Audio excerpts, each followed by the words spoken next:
C'est comme je suis dans l'aéroport, et là il y a des écrans de télé partout, et partout je vois l'humoriste français Dieudonné. Partout, sur tous les écrans de télé, je me dis mais c'est quoi ça? Mais qu'est-ce qui se passe en France? Parce qu'on voit l'image mais on n'a pas le son.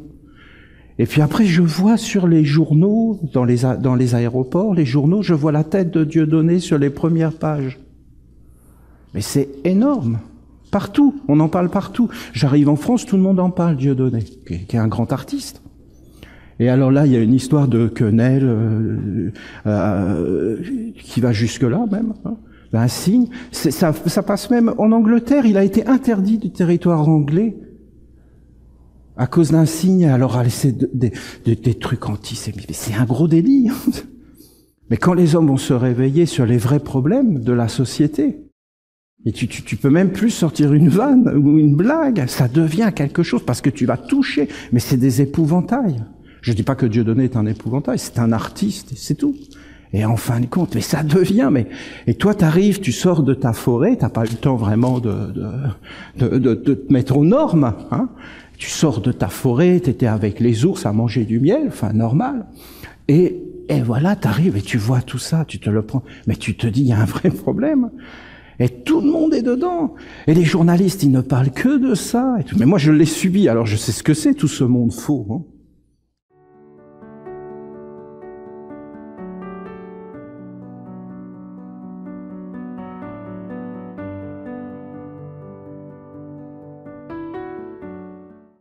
Ça fait des années que je médite, et je viens de m'apercevoir que le sommet du savoir, c'est la connaissance de l'envoûtement et du désenvoûtement. Et au-dessus de ça, il n'y a plus rien. Après, c'est la pratique. Après, tu vis. Quand tu as ce savoir-là, tu as tous les savoirs. Et si vous regardez le savoir le plus humilié, le plus discrédité, c'est celui-là. On va vous dire, oui, ce savoir n'a aucun intérêt, c'est de la superstition, c'est des trucs du vaudou de l'Afrique. Hein. Parce que qui a ce savoir? Mais les Africains, bien sûr, ils ont le sommet du savoir, mais oui. Ils connaissent l'essentiel, l'envoûtement et le désenvoûtement. Je peux vous dire que chez eux, c'est important. Le mauvais œil, les choses. Et nous, mais non, c'est l'atome, c'est la fusion nucléaire, ça c'est important, ça. Ça, tu connais tu connais ce que personne ne connaît et qui sert à rien. Ah, ça c'est important. Tu connais le vrai savoir, l'envoûtement et le désenvoûtement. Quand Bouddha, il a fait tourner sa roue du Dharma, il ouvrait un espace de désenvoûtement. Et tous ont ouvert un espace de désenvoûtement. Jésus, avec sa parole, vous êtes du diable, votre père, père du mensonge, c'est-à-dire, en fin de compte, de l'illusion, d'entrer dans une illusion, dans des fantasmes, de ne plus savoir qu'est-ce qui est, de ne plus être dans le vrai savoir, le mensonge, une illusion. Vous êtes du diable, votre père, menteur, père du mensonge. Premier homicide, il vous conduit vers la mort. Le mensonge vous conduit vers la mort. La vérité vous rendra libre. La vérité de s'éveiller, l'enseignement de Bouddha, l'éveil. Qui es-tu? Je suis quelqu'un qui me suis éveillé. Jésus dit, veillez et priez, c'est-à-dire éveillez-vous et reliez-vous. La prière, c'est je t'en prie. Je t'en prie, ça veut dire c'est la courtoisie, c'est la politesse, c'est le respect, c'est la dignité, c'est les relations justes entre les êtres. Veillez, soyez vigilants, éveillez-vous et priez, c'est-à-dire unissez-vous. Prier, c'est de s'unir, c'est de se parler, c'est de communiquer. C'était ça qu'il a voulu dire. Unissez-vous dans la vérité, mais pas dans le mensonge. Et en fin de compte, le mensonge s'empare de toi. La méditation sur l'être du mensonge, c'est-à-dire comment on en arrive à l'illusion d'être illusionné, c'est-à-dire être envoûté. Envoûté, être illusionné. Ne pas voir les choses telles qu'elles sont. Être envoûté. C'est tout un enseignement. C'est terrible cette parole. Votre diable, le diable, vous êtes du Père. Votre diable, c'est votre Père, le diable. Celui qui vous féconde, qui vit à travers vous, qui est dans vos yeux, dans vos oreilles. Et en fin de compte, il dit ce que c'est. Une illusion, un mensonge. Une illusion. Et la seule façon de sortir de l'illusion, l'éveil. Et quand vous regardez tous les législateurs, les grands législateurs, Moïse, Jésus, les législateurs, c'est eux les législateurs. Jésus est un législateur hors norme, mais Moïse aussi. Et Bouddha, et ils ont tous dit la même chose. L'amour, le respect. Jésus est extraordinaire avec son message d'amour, de pardon, de réconciliation, mais quand même d'éveil et de vigilance. Et de voir qu'il y a des choses que tu ne peux pas faire. C'est la législation, en fin de compte, les lois sacrées de la vie. Et un monde qui va t'emmener dans le faux. Alors c'est incroyable. C'est un leurre. Tout ce monde faux, on te raconte n'importe quoi sur toi. Moi, ça, ils me l'ont fait. Hein. Ah, je suis célèbre, moi, je suis passé à la télé. Ils racontent n'importe quoi, c'est du délire, c'est terrible. Essayez d'imaginer la scène de Jésus et transposer cette scène avec ce délire. Parce que c'est un délire. Et derrière, il y a des menteurs. Et ces menteurs, qu'est-ce qu'ils cachent? Pourquoi? Mais parce que c'est tellement énorme que personne ne le voit, la supercherie. Alors c'est l'art de s'éveiller. Et c'est une science. C'est une science. C'est tout un travail sur soi. C'est tout un monde. Et là, tu t'éveilles. Ou alors tu rentres dans des illusions et tu es perdu. Tu dois savoir qui tu es. C'est tout un savoir.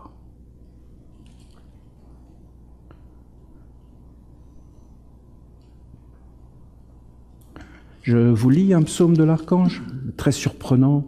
C'est très difficile d'interpréter, hein, c'est vraiment particulier. C'est parce que il parle de l'homme en fin de compte. Et comment on peut t'utiliser, même à ton insu.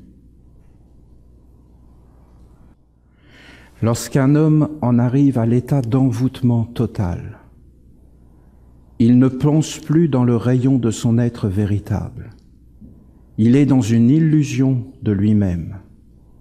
Ce n'est plus lui qui parle, qui agit. Je pense que l'affaire de Dieudonné en ce moment nous montre vraiment ça.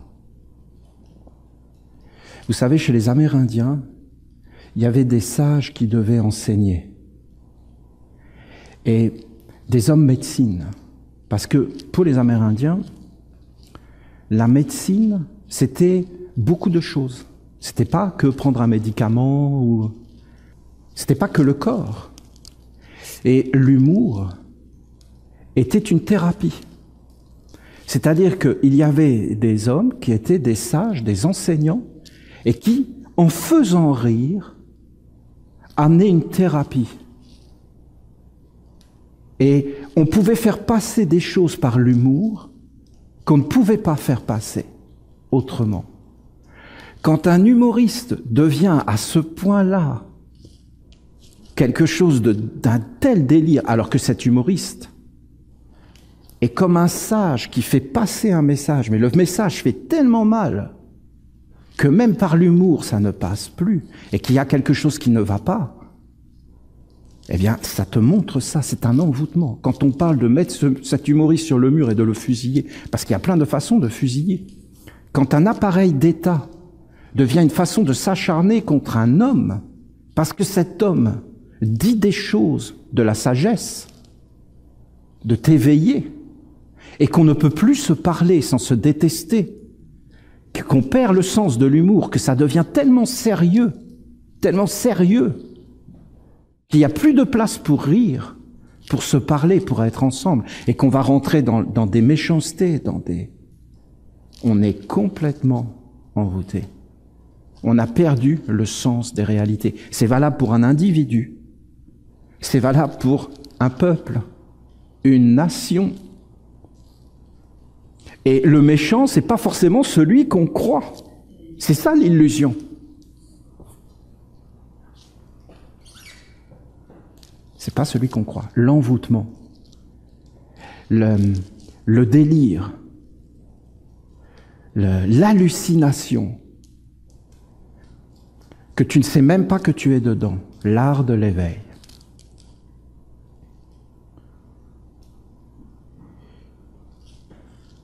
Il est dans une illusion de lui-même. Ce n'est plus lui qui parle et qui agit. Et la parole de Jésus, Père, pardonnez-leur, car ils ne savent pas ce qu'ils font. La dernière parole de Jésus, ils ne savent pas ce qu'ils font. Envoûtés, asservis, emprisonnés dans un monde. Si vous regardez cette scène, vous avez Jésus au sommet du monde, sur le mont du Golgotha, au sommet du monde, la tête, au-dessus de la tête, au sommet du monde, il est crucifié. L'homme est crucifié au sommet du monde, mais pas que l'homme. Je vous dis, les animaux, la forêt, c'est de la méditation.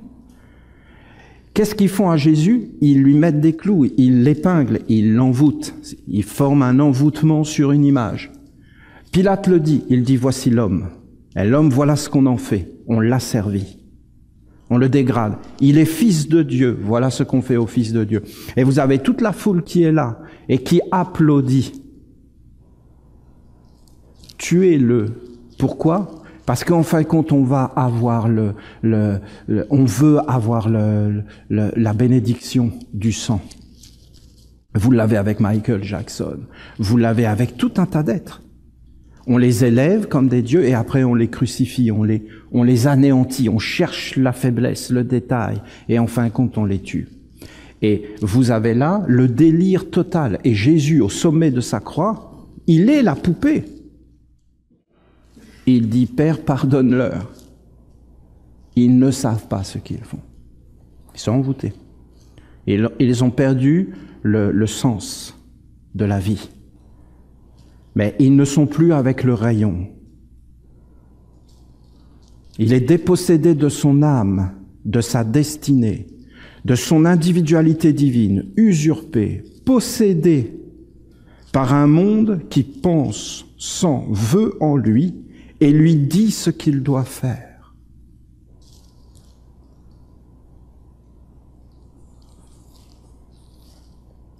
Moi, ce qui m'avait surpris, c'est quand les Américains avaient mis les bombes sur le Japon.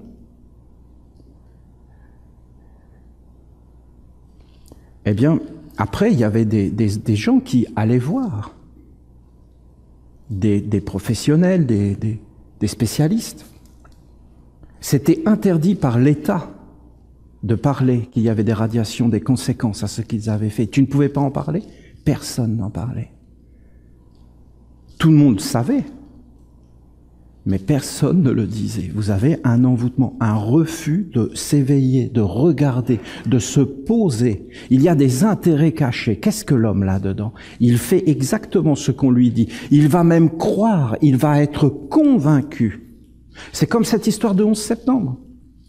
Les hommes ne veulent pas aller jusqu'au bout de tout ce qu'on leur montre. Vous avez une évidence devant vous, vous allez la nier parce que des intérêts subjectifs de toute une vie sont plus importants que la vérité. Tu vas t'accrocher à des illusions parce que ces illusions prennent soin de toi et te réconfortent, plutôt que de t'éveiller dans une réalité et d'entrer dans le réel. Si l'illusion est mieux que le réel, tu vas choisir l'illusion. Et là, tu es complètement pris par des mondes, jusqu'à ne plus savoir qui tu es, ne plus avoir de dignité même, parce que c'est la vérité qui est importante, de s'éveiller dans la vérité. L'archange ici, c'est toute une science, parce que il parle pas du corps, il parle pas de ta pensée, il dit, il est dépossédé de son âme, de sa destinée. C'est-à-dire que l'homme a une destinée, une fonction sur la terre, mais il ne sait même plus à quoi il sert. Et en fin de compte, il y a un monde qui apparaît là et qui prend l'homme. Sa destinée, son individualité divine, son être éternel, immortel, usurpé, Et là, il parle de la pensée, des sentiments. La possession est l'étape ultime de l'envoûtement. Souvent, l'homme a des moments de lucidité, des instants d'éveil où il s'aperçoit que ce n'est plus lui, qu'il y a quelque chose qui ne va pas, mais c'est fugace. Il n'a pas la force d'affronter la situation, ni l'intelligence, ni les moyens. L'homme s'éveille à des moments et il dit « je suis en train de me tromper, ce n'est pas bon », mais il n'a aucune force autour de lui. Il n'a personne pour l'aider, alors il est perdu. Il faut avoir tout un cadre. L'ignorance rend l'homme faible face à ces pratiques qui le dépossèdent de son trésor de lumière.